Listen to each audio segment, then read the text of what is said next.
একজন জিজ্ঞাসা করেছেন, হুজুর তাশাহুদ বা শেষ বৈঠকে উভয় হাত কোথায় রাখবো? কেউ কেউ বলেন হাতের আঙুলের নখ যদি হাঁটুর উপরে ঝুলে থাকে এইভাবে নামাজ পড়লে নামাজ মাকরু হবে। আমি তাহলে হাত কোথায় রাখবো? প্রিয় ভাইয়েরা, মূলত এই ভাই বুঝাতে চেয়েছেন যে আমরা তাশাহুদে যে বসি, বসার পরে আমাদের এই উভয় হাতের স্থান কোন জায়গায় হবে, পারফেক্টলি রাখার কোন জায়গায় হবে।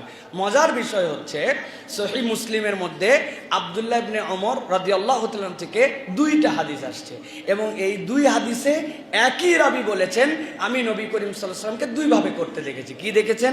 হযরত আব্দুল্লাহ ইবনে ওমর বলতেছেন আমি নবী করিম সাল্লাল্লাহু আলাইহি ওয়াসাল্লামকে দেখলাম তাশাহুদের বৈঠকে হাতটা এই জানুর উপরে রাখার জন্য। এটাকে কি বলে ভাই? জানু বলে না, এটা এই জায়গাতে রাখতে দেখেছি। এরপরে তিনি বলছেন আরেকটা হাদিসের মধ্যে আমি নবী করিম সাল্লাল্লাহু আলাইহি সাল্লামকে হাঁটুর উপরে হাত রাখতে দেখেছি।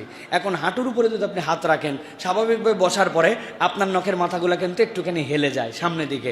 আর জানুর উপরে যদি রাখেন তাহলে আপনার জন্য এই জায়গায় রাখলে আপনার জন্য তাহলে আর ওই পর্যন্ত যায় না। তা আপনি যদি এখানেও রাখেন এখানেও রাখেন, আপনার সালাত আদায় হয়ে যাবে। কেননা সালাতের এই হাত রাখা এইটা ফরজ বা ওয়াজিবের অংশ নয়। কথার কথা বলতেছি, কেউ হাত এইভাবে রাখলোই না, হাত এইভাবে রাখলো, তারপরেও তার নামাজ হয়ে যাবে, কিন্তু কারা হাত সুন্নতের খেলাফ তার নামাজ হবে।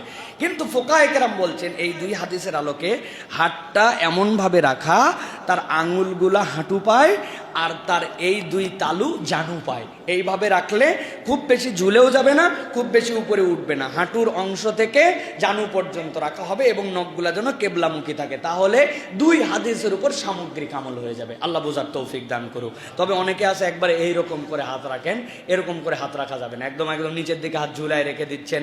কারণ নামাজের প্রত্যেকটা জিনিসের মধ্যে সৌন্দর্য আছে, এটা আল্লাহ রাব্বুল আলামিনের কাছে উপস্থাপিত হওয়ার মতো একটা ইবাদত। অতএব সুন্নতটা জেনে নিব। আমরা কোনো সময় এই খেয়াল করব না কোনো রকম রাখলেই তো হয়, পার হয়ে গেলেই হয় না।